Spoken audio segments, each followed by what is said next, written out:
मैंने फिर से रिकनेक्ट किया है। वो एक इंटरनेट कनेक्शन हमारा जो है वो रुक गया बीच में। यहाँ पर दरअसल साइक्लोन और उस तरह के साइक्लोन से जो माहौल बना हुआ है महाराष्ट्र में, तेज़ हवाएं चल रही है, तो एक कनेक्शन अभी अ, जो है वो कट हो चुका था। दूसरा कनेक्शन मैंने जोड़ लिया है हिरण्य। 90 के सिनेमा और मास क्लास के द्वंद्व पर जो मुझे आप लोगों से बातचीत करनी है, ये बातचीत दरअसल हिरण्य से जब जब भी मेरी बात हुई है, खासकर वर्धा में रहते हुए, और वर्धा में जब 90 के सिनेमा पर मैं बात करता था, तो 90 के सिनेमा पर आ, हम बात करते थे यूनिवर्सिटी की कैंटीन में। और अक्सर कई ऐसे प्रसंग और सिनेमा के अनायास ही बहुत किसी विचार या बहुत सोच समझ कर कहा जाए तो वो प्रसंग नहीं आते थे, वो बस बातचीत के एक हिस्से के रूप में आ जाते थे। हिरण्य, डॉक्टर सत्यकुमार कुमार सिंह, डॉक्टर राकेश मिश्र, मैं खुद, और लगभग जो वर्धा के एक पूरी जनरेशन का, और राकेश भी हमारे साथ जो गुजरात में अभी है, हमारे मित्र, जिन्होंने अनुवाद पर अभी एक व्याख्यान दिया, वो खुद भी। तो 90 के सिनेमा पर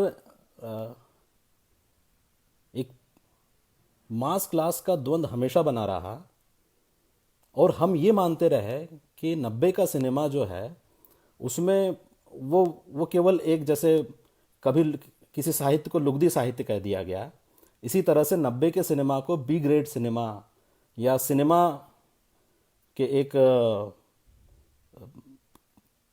यानी उसे माना गया कि वो सिनेमा बिल्कुल अलग सिनेमा है, या वो पॉपुलर सिनेमा या लोकप्रिय सिनेमा। सिनेमा के लिए अगर मैं सिनेमा पर बात करूं तो सिनेमा मूलतः सिनेमा है, और सिनेमा के साथ जो चीज़ें जोड़ी गई विशेष पद के रूप में या विशेषण के रूप में, कि कला सिनेमा और पैरेलल सिनेमा और लोकप्रिय सिनेमा, और इस तरह से जो बातें आई, मैं समझता हूँ कि इस तरह का वर्गीकरण या विभाजन ये बौद्धिकता के कारण आया है। केवल एक बौद्धिक वर्ग ने इसे एक इस सिनेमा में ला करके उसे विभाजित कर दिया है। आप सिनेमा के बारे में वर्नर हेrzog को अगर आप पढ़ेंगे, उनकी एक पंक्ति है और वो मुझे बहुत पसंद आई है। अक्सर मैं उस पंक्ति को कई बार दोहराता हूँ कि सिनेमा एकेडेमिया या एकेडमिक्स का विषय नहीं है। यदि आप एकेडमिक्स में हैं तो आप सिनेमा में आकर के सिनेमा को एकेडमिक्स बनाने की कोशिश मत कीजिए, क्योंकि सिनेमा जो फॉर्म है, जैसे कि वर्नर कहते हैं कि सिनेमा का जो एक स्वरूप है, फॉर्म है, वो इस तरह के जो पढ़े लिखे या जिसे हम बौद्धिक कह रहे हैं इंटेलेक्चुअल, ये इंटेलेक्चुअल वर्क नहीं है सिनेमा। बल्कि उन्होंने इससे आगे बात कही थी कि ये बिल्कुल इलिटरेट लोगों का फॉर्म है, ये अनपढ़ अपढ़ और जो गंवार लोग हैं ये उनका फॉर्म है। वो कैसे?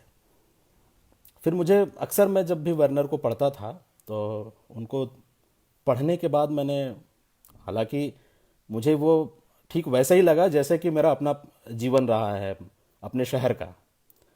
90 एक बहुत लंबा समय है, 90 से 2000 तक, या आप देखिए 1985 के बाद से आप आते हैं सन 2000 तक, मानकर चलिए ये जो एक दायरा है 85 से लेकर के 98-99 का ये एक समय, तो लंबा दौर है। और मैं समझता हूँ कि इसे इतने कम समय में ये समेटा नहीं जा सकता। मेरी हिरण्य से भी बात हुई थी कि इसमें हम कुछ अभिनेताओं को, जो विशेष कर रूप से है कि मिथुन दा है और मिथुन दा गोविंदा जी है। आप देखेंगे कि मेरा अपना शहर जो है वो शहर इस 90 के सिनेमा के बिल्कुल परिधि में और उसके केंद्र में है। ये तो विश्वविद्यालय बाद में आना हुआ मेरा, लेकिन आप देखेंगे भुसावल एक ऐसा शहर था, या एक ऐसा शहर अब भी है। हालांकि अब उसका घनत्व कुछ कम हुआ है रेलवे कॉलोनीज़ का, क्योंकि रेलवे कॉलोनीज़ अब वहाँ पर बहुत कम संख्या में रह गई है। भुसावल जैसे शहर में, और विशेषकर एक शहर और एक गांव, शहर और गांव के बीच में जब अक्सर बस्तियां बसनी शुरू होती है, वे बस्तियां न तो गांव की रह जाती है और न ही वो पूरी तरह से शहर की हो पाती है। वे बस्तियां गांव और शहर के बीच का एक ऐसा हिस्सा बन जाती है लंबे समय तक का, और उसकी अपनी तरह की एक भाषा, उसकी अपनी मानसिकता और उसका अपना एक संचालन होता है उसमें। भुसावल में मेरा जो मोहल्ला है वो आप देखें कंडारी प्लॉट एरिया है, और कंडारी प्लॉट में, कंडारी प्लॉट का अगर पूरा भूगोल देखें तो वो उसी तरह का भूगोल है कि एक गांव भी नहीं है वो, और ना ही वो शहर है पूरी तरह से। वो उसके बीच की जगह है। भाई सत्यम कुमार सिंह हमारे साथ आए हैं, सत्यम भाई मेरे साथ जा चुके हैं, और उन्होंने वो पूरा परिवेश देखा है उस भूगोल को। वो पूरी ज्योग्राफी जो थी उसके एंटरटेनमेंट का और उसके के कल्चर का, एक उसकी संस्कृति का एक पूरा हिस्सा 90 का सिनेमा था।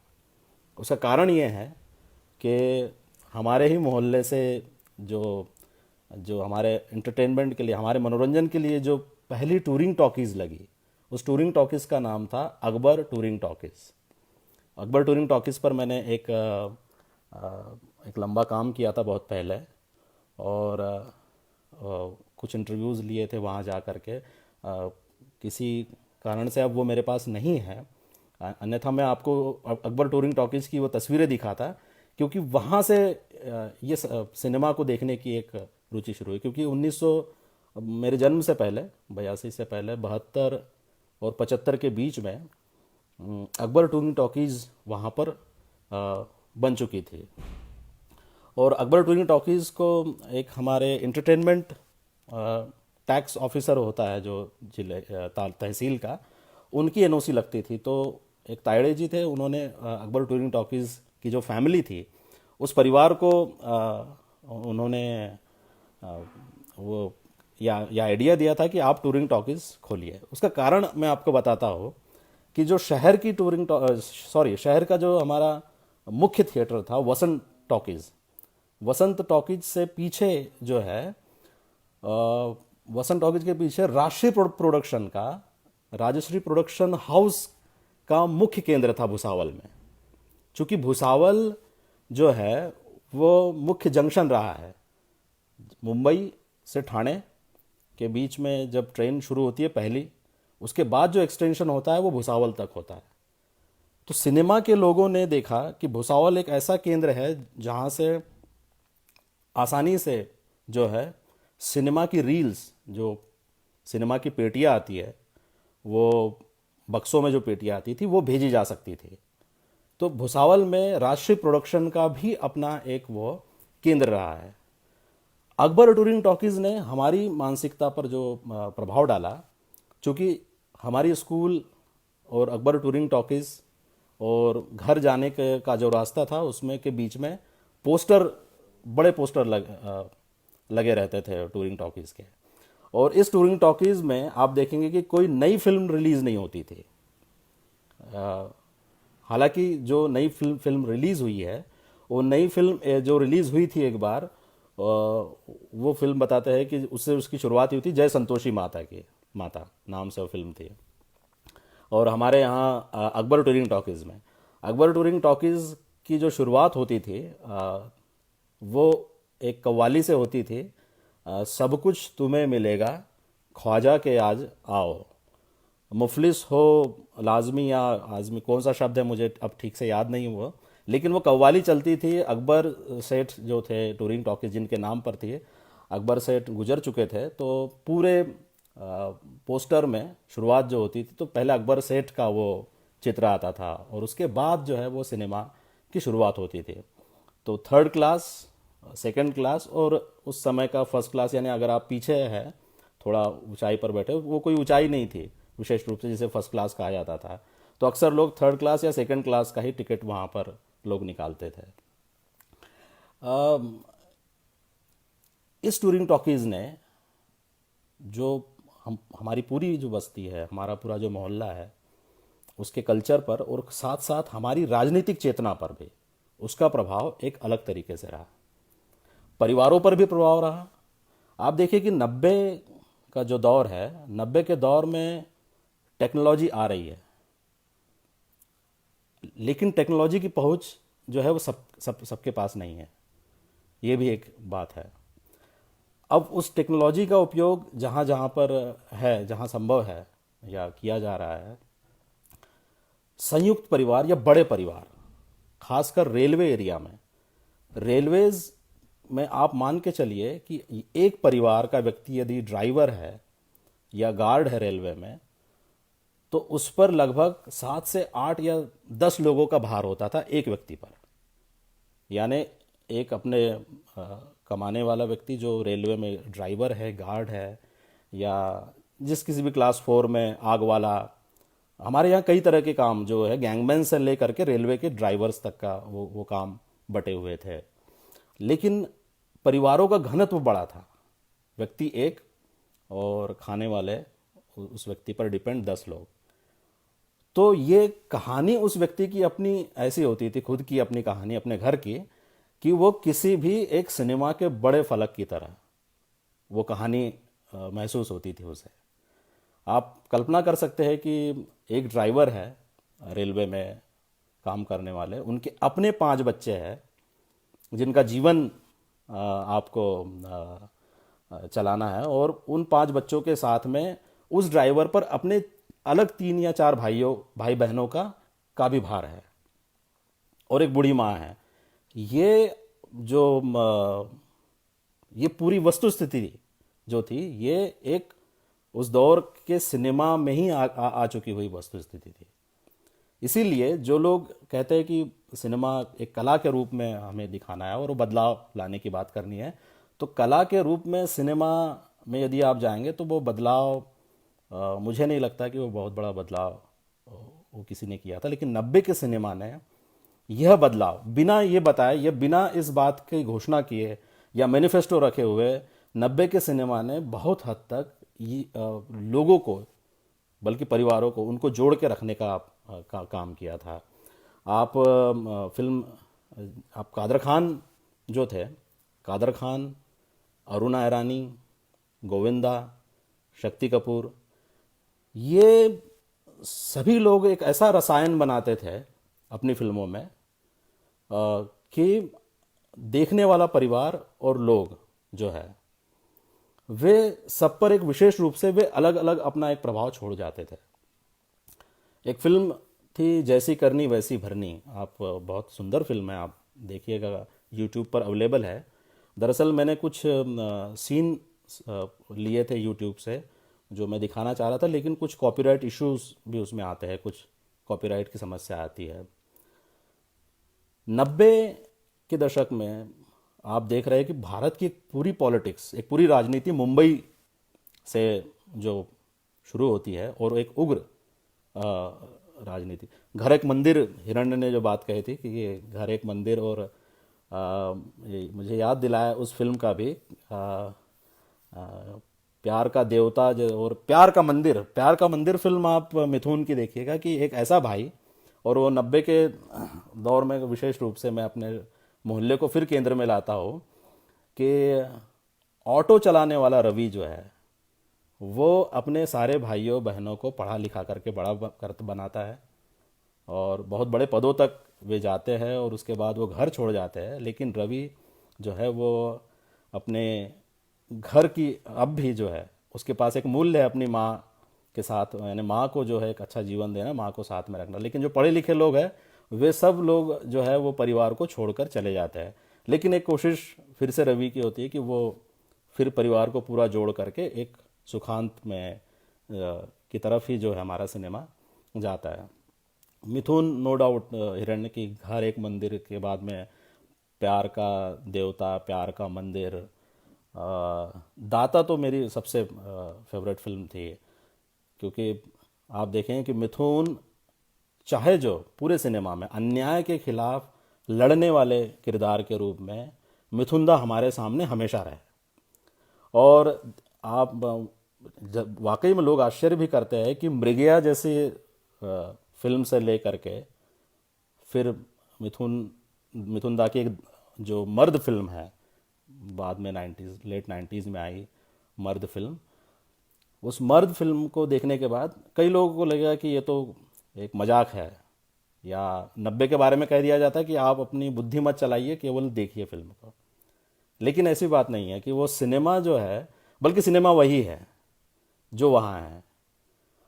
अकबर टूरिंग टॉकीज में सिनेमा देखते हुए जो दर्शक वर्ग था हमारा, आज की जो स्थिति है, आज इंटरटेनमेंट कुछ लोगों तक सीमित होकर रह गया है।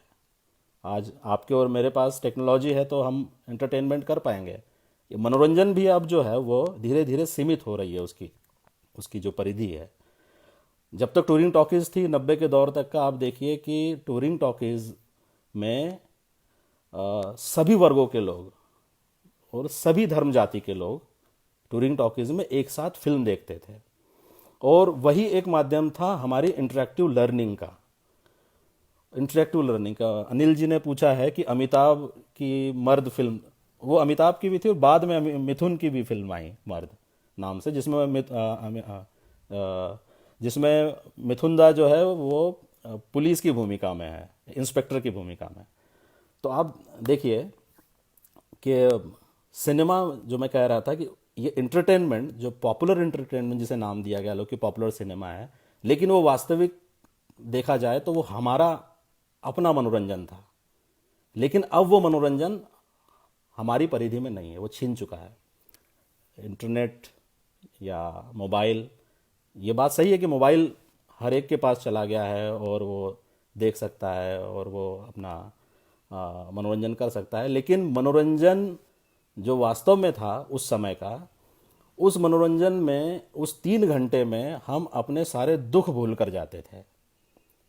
हमारा जीवन तो कष्ट में था ही पहले से। एक बस्ती में रहने वाले व्यक्ति का जो जीवन है, एक दलित व्यक्ति का या गरीब व्यक्ति का और मजदूर का, उसका जीवन वैसे ही कष्टमय था। अब सलाम बॉम्बे जब आई, अब मीरा नायर की, तो सलाम बॉम्बे को उस समय पर लोगों ने बिल्कुल पसंद नहीं किया, क्योंकि वो दुख तो वो अपने आसपास देख ही रहे थे। उसे देखने वो सिनेमा के पर्दे पर क्यों जाए। एक बड़ी समस्या ये थी कि जो लोग चाहते थे कि हम रियल दिखाए सिनेमा में, बदलाव का सिनेमा लेकर आए, तो रियलिटी हम दिखा दें। लेकिन ये रियलिटी कर क्या रही थी? ये रियलिटी कभी भी हमारे दुख में सहभागी नहीं हो सकती थी, या हमें नहीं दिखा सकती थी उस पर्दे पर कि हम हैं। हम कुछ भी हो सकते हैं, हम मजदूर हैं, हम बहुत ऐसे काम जो श्रम के काम है वो करने वाले हैं।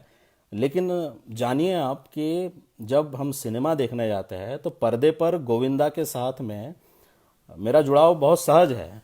उतने समय के लिए गोविंदा के साथ मैं उस 3 घंटे या उस 2 घंटे में गोविंदा के साथ वो पूरा जीवन जीना चाहता हूँ। इस अपेक्षाओं को लेकर के जो लोग इंटरटेनमेंट या ये फिल्में देखने टूरिंग टॉकीज में जाते थे हम लोग, तो हम उनके साथ, उसके साथ में पूरा एक जुड़ाव। और गोविंदा ने तो देखिए आप, मिथुन दा के बाद में मैं मानता हूँ कि गोविंदा ने तो ट्रिमेंडस वर्क, वो तो कहाँ तक आप देखिए 90 के बाद भी, यानी लंबे समय तक वो हमारे साथ बने हुए हैं उन्होंने, और उनकी उस तरह की फ़ैन फॉलोइंग भी घटी नहीं है गोविंदा की। गोविंदा और कादर खान और साथ में जोड़िए शक्ति कपूर, उनके असरानी भी लंबे समय तक आए ही आए हैं। ये इसको जो है आप, मैं एक, अगर आप चाहेंगे तो मैं बिल्कुल चाहूँगा कि आप एक गोविंदा और कादर खान का जो नसीब फिल्म का एक प्रसंग है मैं आपको दिखाना चाहूँगा। वो भाषा भी मेरे अपने मोहल्ले की भाषा है। वो कैसे सिनेमा में आई है वो, हालांकि उसका एक अलग ऐसे ही इतिहास है उसका। और ये लीजिए, एक सेकंड।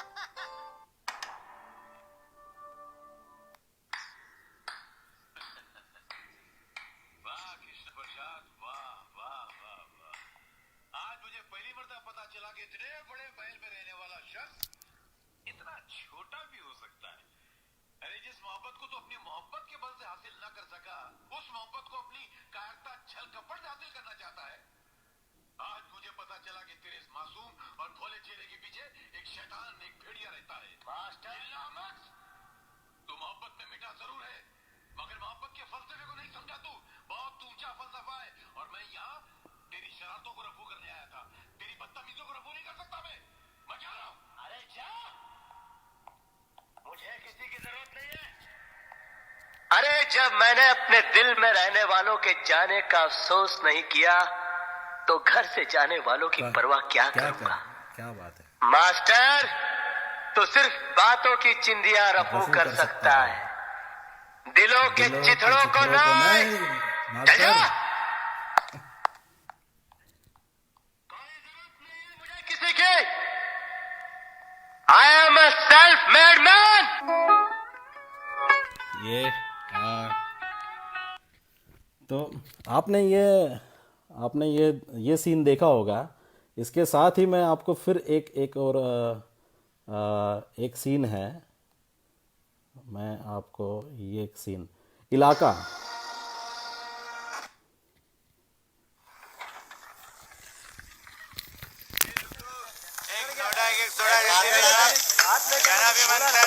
दिलीप ताहिल है यहाँ पर। अरे भागो, अरे भागो, अरे भाग ले, अरे मेरा कौन है बे? कौन है बे? दादा तुम, गुड मॉर्निंग। पहलवान ये क्या करेगा? अगर राजा को पता चला तो तेरा बाजा बाजा देगा, समझा? अबे हाँ, तो सब कुछ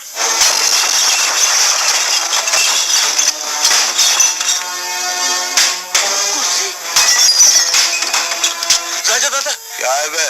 निरंजन पहलवान आया है, तोड़ फोड़ कर रहा है। भट्टी तक पहुंचा क्या? नहीं दादा। खाते में लिख डाल। ठीक है दादा।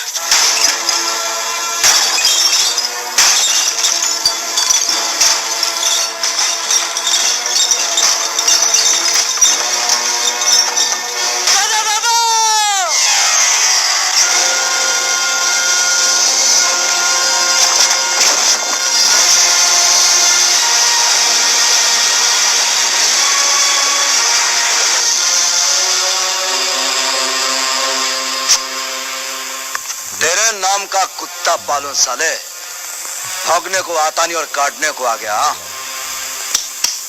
छोड़ यहाँ से। राजा, तू जानता है किसका इलाका? म्युनिसिपैलिटी का। नहीं, ये नागर दादा का इलाका है। यहाँ जो भी धंधा होता है दादा के हुक्म से होता है। तो तू अपनी भट्टी अलग बना के बैठा है राजा, ये लफड़े वाली बात है। लफड़े के नाम का कुत्ता पालूं? क्या रे, अपन को धमकी देने आया क्या? नहीं, अभी तो समझाने आया हूँ।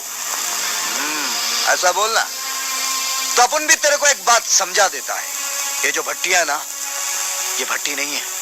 क्या मतलब? मतलब ये कि ये अपन की माँ है। माँ जिसने दुनिया में लाया, उस माँ को तो अपन ने देखा नहीं, लेकिन इसने अपन को वो सब कुछ दिया जो एक माँ देती है। इसने अपन को पाला, रोटी दिया, जवान किया, ठंडी लगी तो अपना गरम गरम गोदी में सुलाया। ऐसी माँ की इज्जत पर कोई साला हाथ डाले हाँ, तो जवान बेटा चुपचाप बैठा रहेगा क्या? नहीं। तो क्या करेगा? ये देखिए मिथुन, यस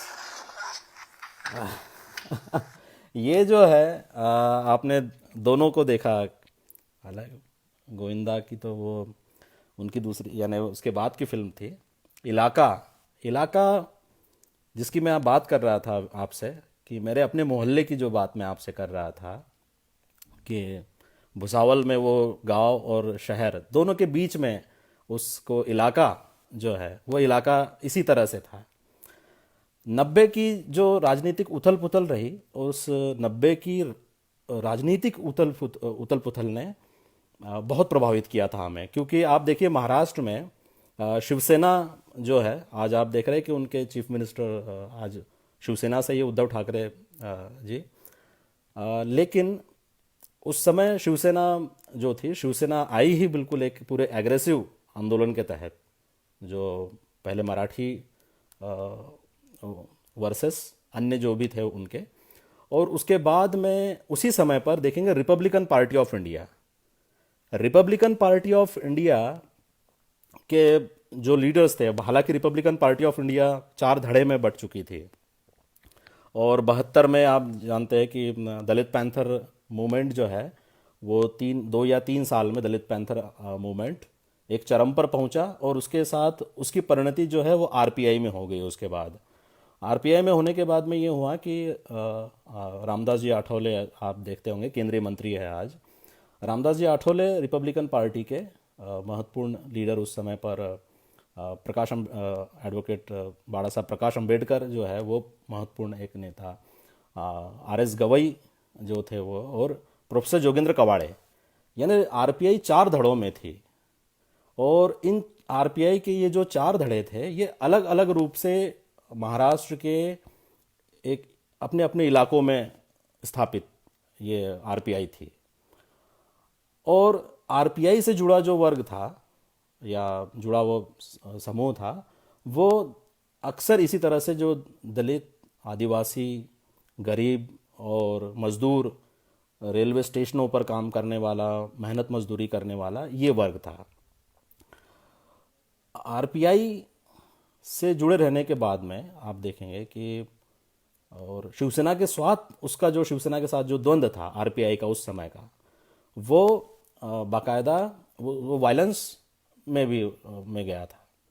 मैं इसीलिए कह रहा हूँ कि पॉपुलर आप जिसे कह रहे हैं, लेकिन सिनेमा क्या है, सिनेमा का जो पैशन है, वो पैशन सिनेमा का जो बनाने वाला जो डायरेक्टर है, निदेशक और अभिनेता और जनता, ये पैशन तीनों का है। इन तीनों के पैशन से ही ये सिनेमा बना हुआ है या एस्टैब्लिश होता है। पा रंजीत की आप बात कर लेंगे। पा रंजीत के विषय में कहा गया कि पा रंजीत कास्ट को एक फ्रेम में लेकर के आए, सिनेमा के एक पूरे फ्रेम में लेकर के आए पा रंजीत।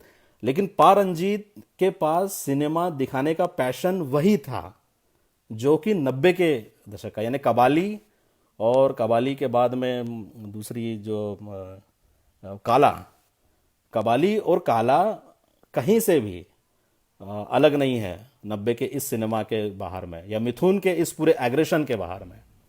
मिथुन दा के लड़ना है, और जब लड़ना है तो सामने कितना ही बड़ा सेट क्यों हो, मैनेज नहीं होना है। एक समय पर एक बात थी कि रिपब्लिकन पार्टी या दलित पैंथर के भीतर में ये कूट कूट कर भरी हुई बात थी कि कोई कितना ही बड़ा क्यों ना हमें वो लालच दे, लेकिन उसके साथ हमें जो है वो सहमत नहीं होना है, कई गलत बातों पर सहमत नहीं होना है। ये एक चीज़ थी। आगे आप देखेंगे कि वो जो यूथ था हमारे यहाँ पर, जो इलाकों में बटा था, उसमें एक बहुत बड़ी महत्वाकांक्षाएं नहीं थी। शराब की भट्टी जो है, जैसे ये जो जिसमें मिथुन दा थे अभी, और वो कह रहे थे कि शराब की भट्टी, जन्म देने वाली माँ को तो मैंने देखा नहीं, लेकिन बचपन से इस भट्टी ने जो है मुझे जो है वो पाला, इसलिए ये मेरे, क्योंकि ये आजीविका का साधन है, ये हमारी उपजीविका, आजीविका का साधन है। भले ही वाइट कॉलर समाज को लग सकता है कि ये एक अपराध है और ये सारी चीज़ें हैं, लेकिन इस तरह की जो राजनीति पार्टियां आई, और वो आपको मैं एक बात और बताना चाह रहा हूँ कि रिपब्लिकन पार्टी का दौर जैसे आगे बढ़ता है, तो विशेष रूप से आप रामदास आठवले के आगमन को देखिए मेरे अपने भुसावल शहर में, और उसी समय रिलीज होने वाली फिल्में गोविंदा की फिल्में हैं। यानी रिलीज क्या होने वाली पुरानी ही फिल्में थी, लेकिन वो टूरिंग टॉकीज में वो लगती थी हमारे यहाँ। तो आरपीआई की सभा जहाँ हो रही है, वहाँ पर ही सामने में अकबर टूरिंग टॉकीज का पोस्टर लगा हुआ होता था, गोविंदा या मिथुन की फिल्मों के पोस्टर के साथ में। रामदास आठवले साहब को आप देखेंगे, उनका पूरा ड्रेसिंग सेंस एक समय का जो रहा, वो ड्रेसिंग सेंस जो रामदास आठवले जी का रहा, वो गोविंदा से आप देखिए कि उस समय में प्रभावित रहा, क्योंकि यूथ भी जो है, जो युवा है, वो उनको उस तरह से देखना चाहता था। हम जो लोग हैं वहाँ पर दरअसल जब 14 अप्रैल का कार्यक्रम होता है, पूरे एक महीने भर का कार्यक्रम 14 अप्रैल का चलता है, उसी इसमें कव्वाली की जंगी सामना, यानी जो जिसे आप अम्बेडकरी जलसा कहते हैं, उसका एक पुराना फॉर्म, जिसे आपने जय भीम कॉमरेड देखी होगी तो आप देख पाएंगे कि वो कैसा था। जलसा एक अलग चीज़ थी, लेकिन वो जब बताया गया है कि जलसा का स्वरूप धीरे धीरे कैसे कमर्शियल और प्रोफेशनल होता गया, खासकर कमर्शियल या उसके बीच में, क्योंकि 90 के सिनेमा का उस पर भी प्रभाव पड़ा, उस पूरे इंटरटेनमेंट के पार्ट पर। लेकिन वहीं से हम लोग जो है रामदास आठवले को भी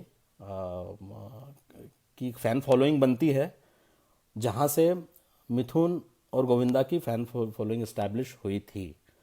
रामदास जी बिल्कुल उसी रूप में हमारे सामने आते हैं और हम उन्हें उसी रूप में आज भी देखना चाहते हैं।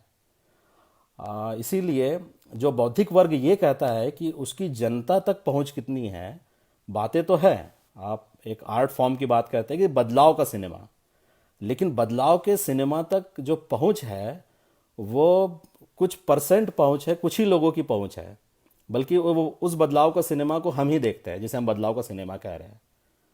जनता जिसने सिनेमा देखे और उसी सिनेमा से उसने लड़ने के, संघर्ष करने के जो सारे तत्व लिए अपने लिए, वो उसने किसी भी बदलाव के सिनेमा या इस तरह के आर्ट फॉर्म से नहीं लिए।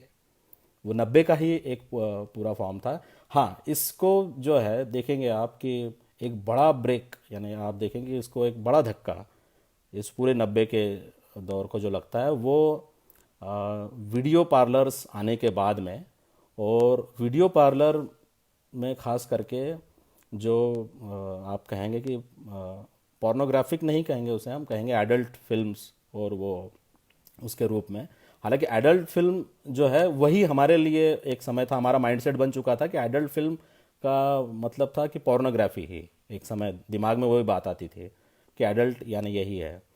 और अक्सर वीडियो पार्लर जब खुला तो हमारी टूरिंग टॉकीज़ जो है, टूरिंग टॉकीज़ का महत्व उसी तरह से कम होता गया, क्योंकि लोग उस तरफ जाने लगे।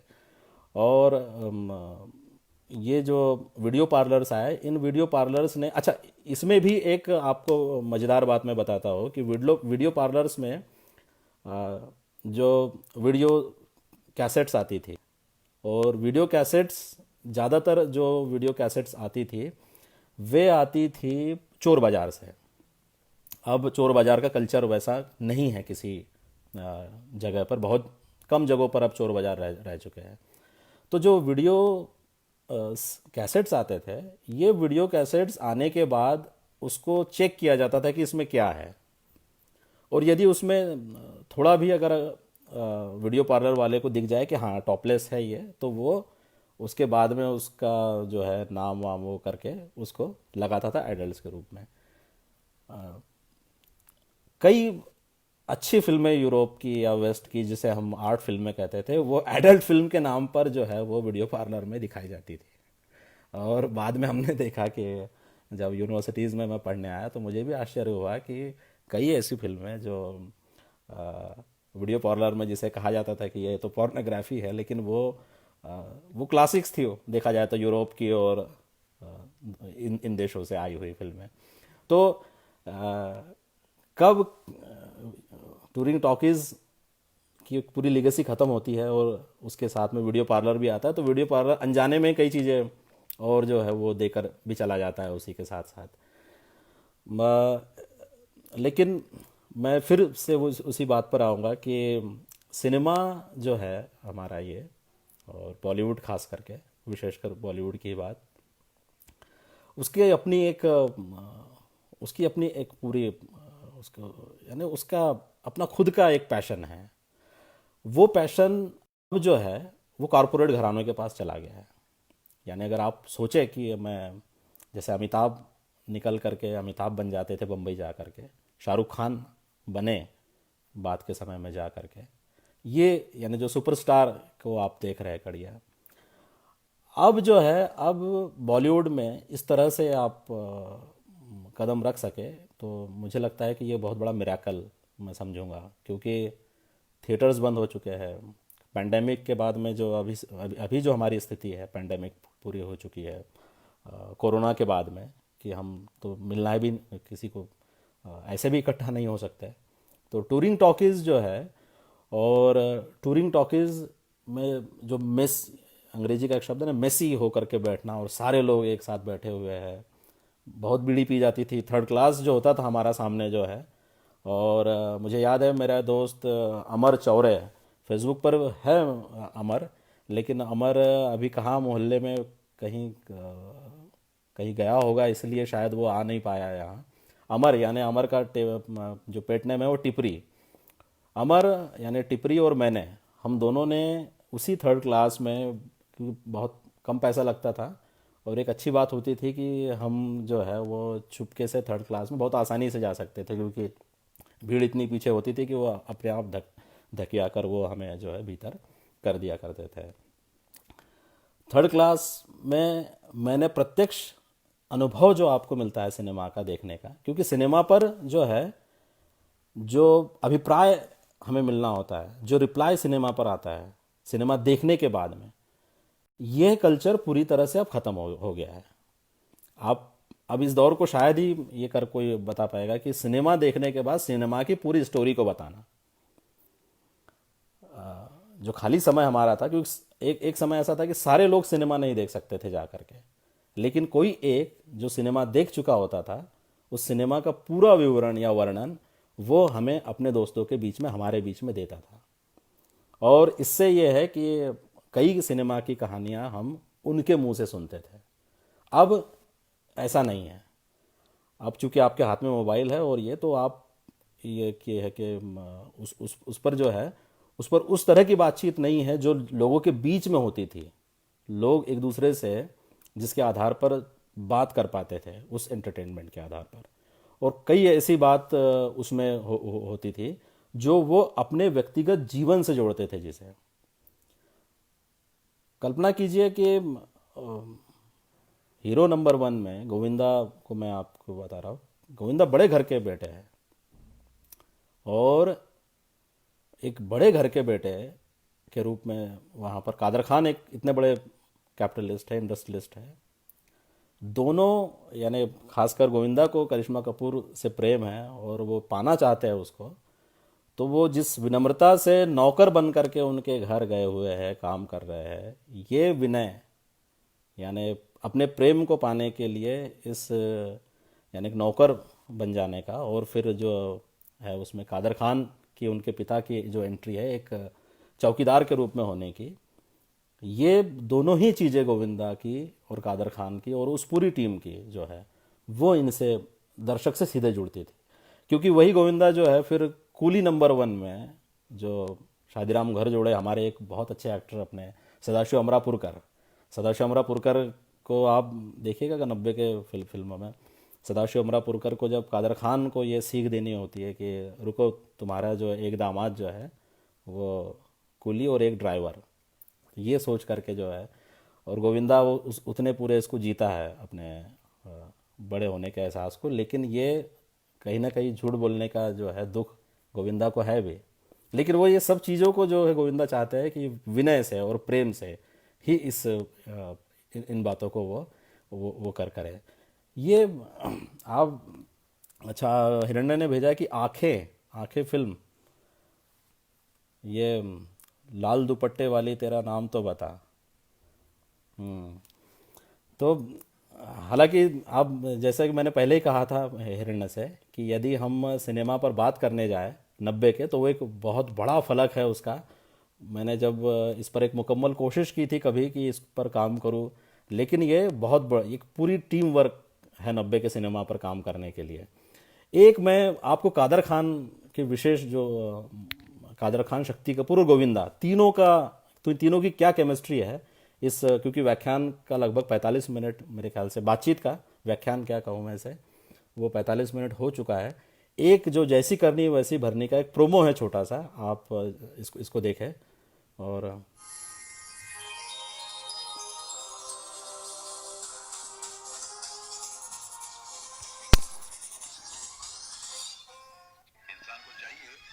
उतना ही ऊपर उड़े जहां से वापसी में उसके पास साथ दे सके।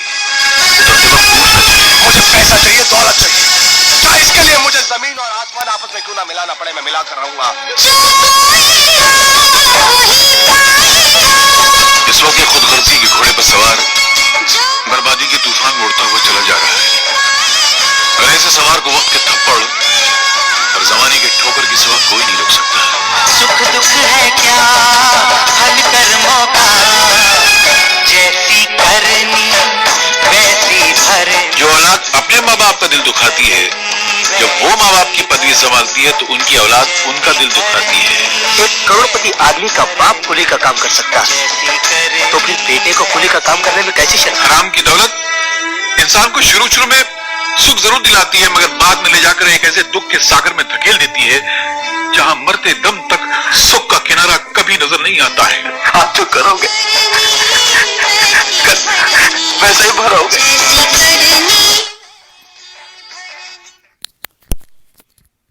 ये देखिए कि ये केमिस्ट्री जो थी, और आप अच्छा, हिरण्य का एक और प्रश्न है कि प्रश्न क्या बातचीत है कि कला फिल्मों ने लोकप्रिय सिनेमा को कितना नुकसान पहुंचाया, और कादर खान की खालिस उर्दू के संवाद पर। हाँ बिल्कुल, कादर खान साहब हमारे यहाँ, हमारे भुसावल में इसलिए भी फेमस थे क्योंकि उन्हीं के नाम के एक डॉक्टर हमारे यहाँ शहर में थे, भुसावल में, कादर खान। मेरे बचपन के डॉक्टर थे और मैं उन्हीं के यहाँ अपना इलाज करवाने जाता था।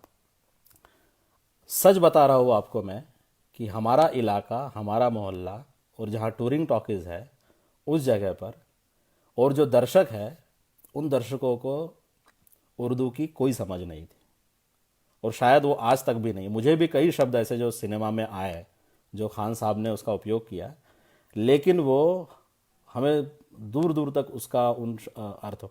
लेकिन खान साहब कहना क्या चाहते हैं, खान साहब अपने डायलॉग में बताना क्या चाहते हैं, ये बात सब लोग जान जाते थे कि हाँ, खान साहब ने एक बढ़िया बात कही है, कादर खान साहब ने, ये तो है।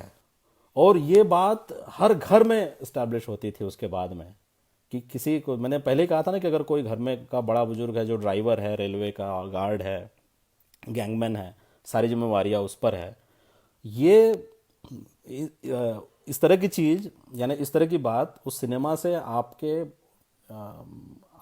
सीखते थे, किसी नीति ग्रंथ से। यानी जैसा लोग कह रहे हैं ना कि हम ज़्यादातर अपने धर्म से या उन चीज़ों से चीज़ों को सीखते हैं, तो धर्म ठीक है कि वहाँ पर एक धर्म तो है ही, धर्म की प्रासंगिकता इस देश में मुझे नहीं लगता कि वो उस तरह से नहीं है, बल्कि पूरी दुनिया में भी जो है वो उस तरह से इस्टेब्लिश है। इसीलिए 90s के सिनेमा ने जो है ना, धर्म को भी उसमें वो नहीं किया, उन्होंने रखा है। ये सारी नीति वाली बात जो है, जैसी करनी वैसी भरनी, ये सब जो है धर्म से निकल करके आई, लेकिन समझाने के उसके माध्यम थे वो, उस माध्यम में कादर खान साहब का आना, ये एक बड़ी बात थी। मैं चाहता हूँ कि इसको मैं कंक्लूड करूँ, और कंक्लूजन में एक बात मैं आपके सामने दिखाना चाहता हूँ इस 90 के सिनेमा के रूप में। कई लोग कहते हैं कि अपनी बुद्धि को घर रख दीजिए आप इस सिनेमा को देखते समय, या कोई दिमाग लगाना नहीं है और कुछ नहीं है। ऐसी बात नहीं है, बहुत मेहनत से फिल्में बनी हुई हैं, बहुत मेहनत से बनाई गई, लेकिन चूंकि जनता उस भाषा में बोलती है, जनता उस भाषा में समझती है, इसीलिए सिनेमा को ज़रूरी है कि वो उसी भाषा और उसी का, क्योंकि खान साहब, जो कादर खान साहब है या गोविंदा है और मिथुन है, वो पर्दे पर अपने सामने विलन जो है या और किरदार, उनसे बात नहीं कर रहे हैं, वो आपसे बात कर रहे हैं।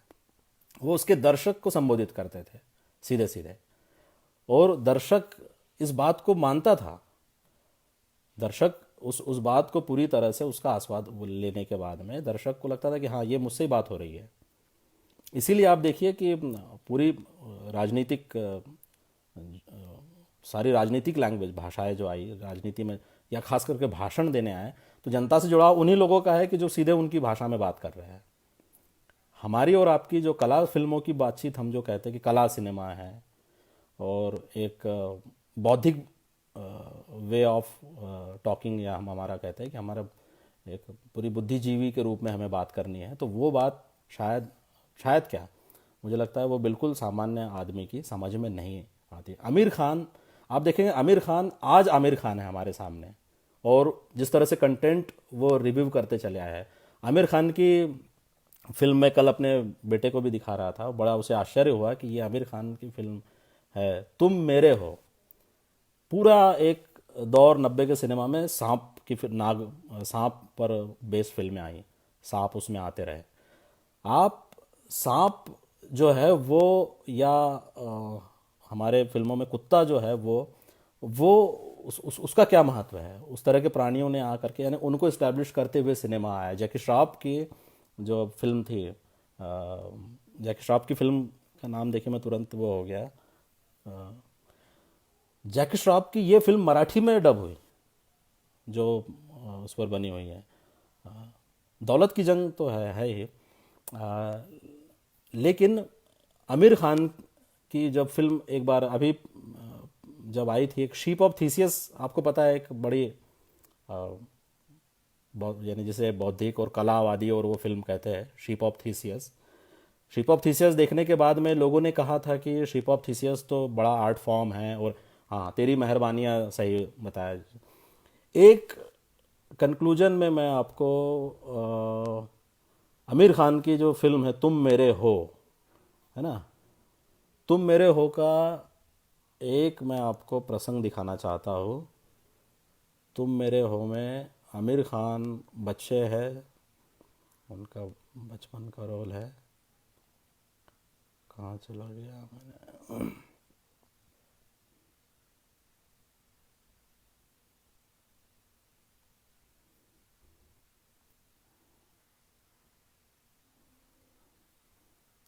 यहाँ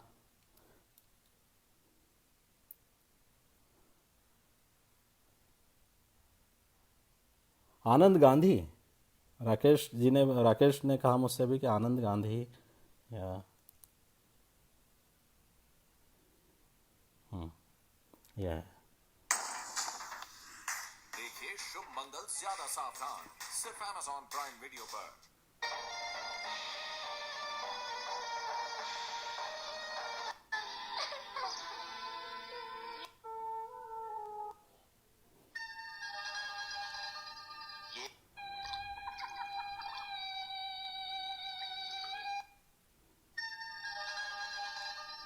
ये नागमणि मुझे हासिल करनी है, ये नागमणि मेरी है। या सुबह जिस तरह मैं जिंदगी भर तड़पूंगी।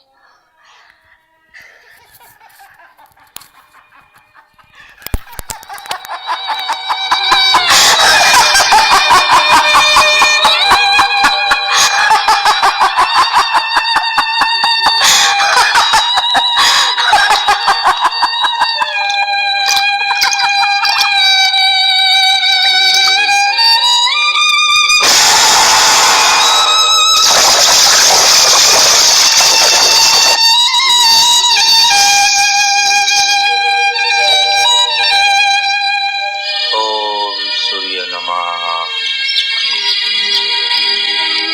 ओम शांति।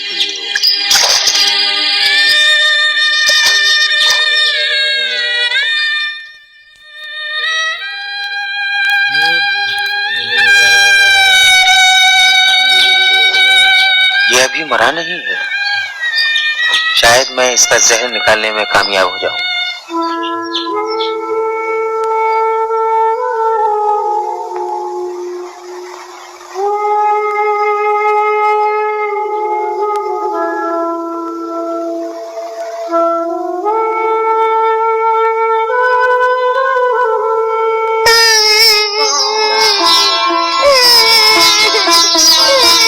भगवान का शुक्र है, इसे होश आ गया। बेटे बेटे बेटे, तेरा नाम क्या है? हाँ, तेरे बाप का नाम क्या है बेटे? तू किस गांव का रहने वाला है? नारो नारो बेटे नारो। जिसका कोई नहीं होता उसका भगवान होता है।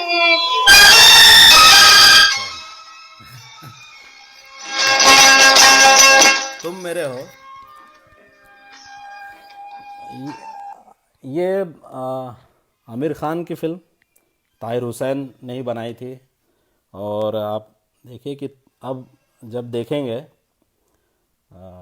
आमिर खान अगर इस फिल्म को अब फिर से देखेंगे या आप हम देखेंगे तो, लेकिन शुरुआत सिनेमा की इसी तरह से होती है और सिनेमा इसी तरह से हमारे बीच आया और सिनेमा इसी तरह से हमारे बीच रहना भी चाहिए, ये एक बात है।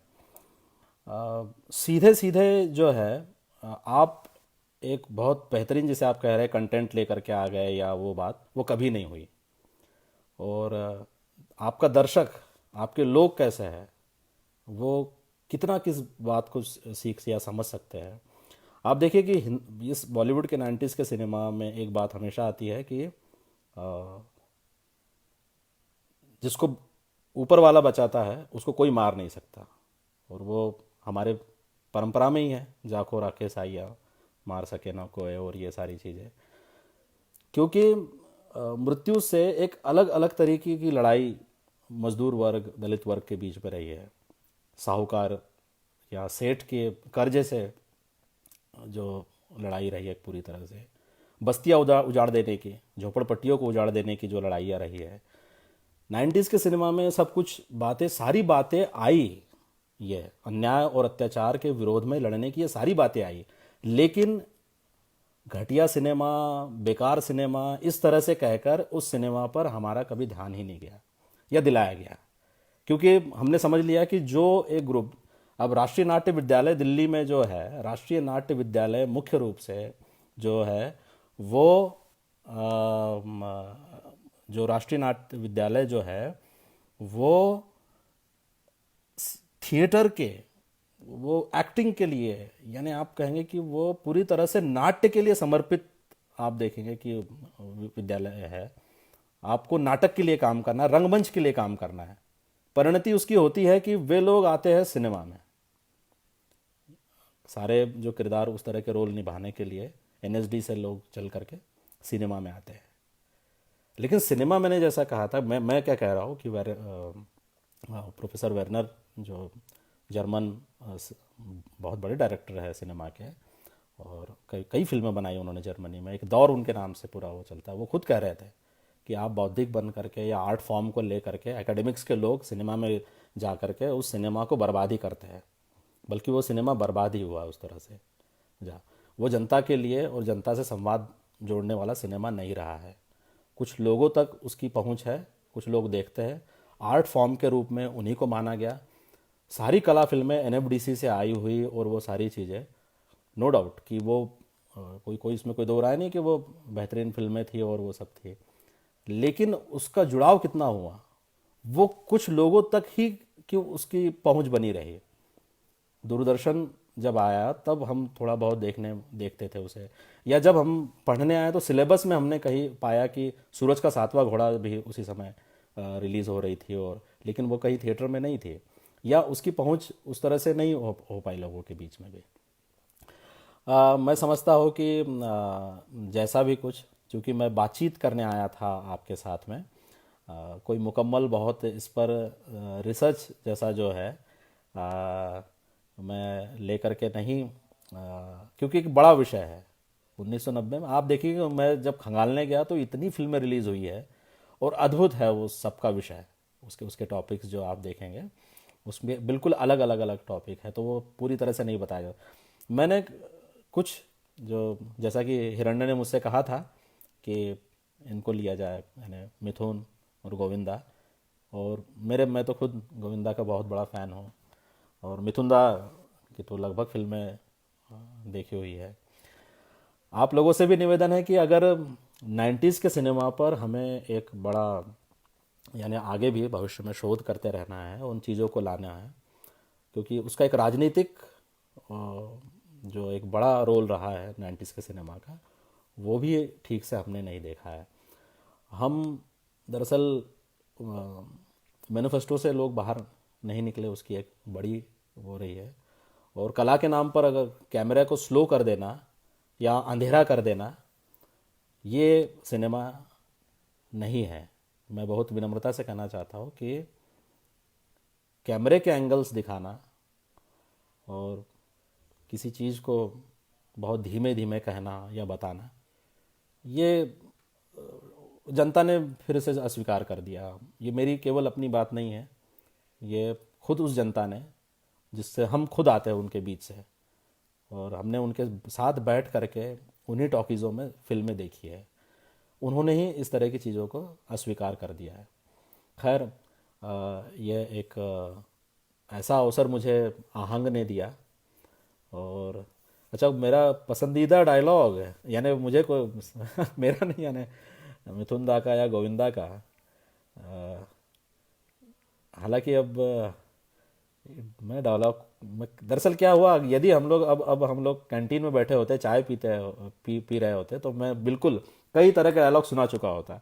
लेकिन हुआ ये कि अब सामने कोई है ही नहीं यहाँ पर, इस कमरे में केवल ये आईपैड है, ये एक फ़ोन है और मैं हूँ, तो इसीलिए जो है इसीलिए वो भाव जो पैदा होना है आप लोगों के बीच में जो हो जाता है अचानक से, जो हिरण्य के रहते हुए, विजय भी बाद में हमारे विद्यार्थी रहे यहाँ पर, राकेश जुड़े हुए, सत्यम भाई होते तो वो तुरंत और निकाल करके आ जाता। हालांकि मर्द फिल्म को आपको, मर्द फिल्म अमिताभ बच्चन वाली फिल्म जो है, वो बचपन में, क्योंकि मैं भी अपने लाल रंग के पेन से अपने सीने पर लिख चुका था मर्द, और शर्ट उसी तरह से खोल करके घूमता था। हालांकि फिल्म पहले की है, लेकिन टूरिंग टॉकीज़ में बाद में आती थी, तो हम समझते थे कि हम लोगों का बोध होता था कि फिल्म अभी की है, ये है। अब मर्द की एक बात मैं आपको बता देता हूँ कि मर्द में जो अंग्रेज़ इतिहासकार का एक वाक्य है, और ये मैंने बात राकेश भाई और सत्यम भाई से हर बार मैंने इसको शेयर किया है कि अंग्रेज़ हमारे देश के गरीबों का खून चूसते थे। अब खून चूसते थे, ये तो इतिहास की एक पंक्ति है, अंग्रेज जो है खून चूसते, लेकिन इसको, इस खून चूसने को जो है वह किसी ने दिखाया है, तो मनमोहन देसाई जी ने दिखाया है। मर्द फिल्म में लिटरली दिखाया जा रहा है कि बड़े बड़े इंजेक्शन से जो है वो लेटे हुए हैं सारे गरीब मजदूर, और उनका खून निकाल करके एक बड़ी बड़ी शीशियों में, बर्नियों में भरा जा रहा है, और उस पर जो खून निकालने वाले लोग हैं, जो भारत से ही लोग मिले हुए हैं उनके साथ, अंग्रेज़ों के साथ, वो कहते हैं कि बर्मा में जो हमारे सैनिक लड़ रहे हैं, अंग्रेज सैनिक, उनके लिए ये खून अब हम भेजेंगे, या जाएगा हमारा ये खून यहाँ से। मेडिकल साइंस में पूरा पता है हम लोगों को कि इस तरह से खून इंजेक्शन से खींचा हुआ है और उस तरह से नहीं जाता है या दिया जाता है। लेकिन जनता है, उस जनता की भाषा है, वो समझेगा ही नहीं आपको जब तक आप उसका खून नहीं निकालेंगे। बाद के समय में भी जब दिखाना हुआ कि खून देना है, हिंदू और मुसलमान दोनों एक बेड पर लेटे हुए हैं, तो वो खून भी जो जाने की प्रक्रिया है वो बहुत सहज सरल। जनता को केवल इतना ही समझना है कि खून का रंग लाल है और हम एक है, और इसमें कहीं पर भी जाति, धर्म और इस तरह की चीज़ें जो है वो नहीं आती है। मैं आहंग के सभी दोस्तों को और जो हमसे जुड़े इस पूरे इस बातचीत में, उन सभी का मैं बहुत बहुत आभार मानता हूँ। और हिरण्य की कई चीज़ें हैं। हिरण्य तो चाह रहे थे कि सर आप बिल्कुल वो क्या कहते हैं, आप एक्टिंग करके दिखाइए या आप डायलॉग बोल दीजिए।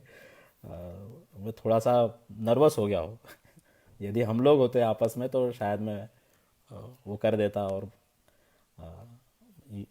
बता चुका होता अब तक कि उस तरह के डायलॉग को बोलकर। मैं फिर से आप सभी का बहुत बहुत आभार और धन्यवाद देता हूँ कि 90s के सिनेमा में आपको भी जब भी कोई अगर फिल्म इस तरह की मिले तो मुझे आप ज़रूर शेयर कीजिए। उन फिल्मों के किसी एक इसको आप देखिएगा। और रंजना राजेश तिवारी जी ने कहा नमस्ते सर, मैं बहुत बहुत धन्यवाद रंजना जी। और हम इस तरह से इन फिल्मों पर बात करते रहेंगे, क्योंकि ये फिल्में लगभग जो है हाशिए पर धकेल दी गई, हाशिए से भी बाहर कर दी गई फिल्में हैं।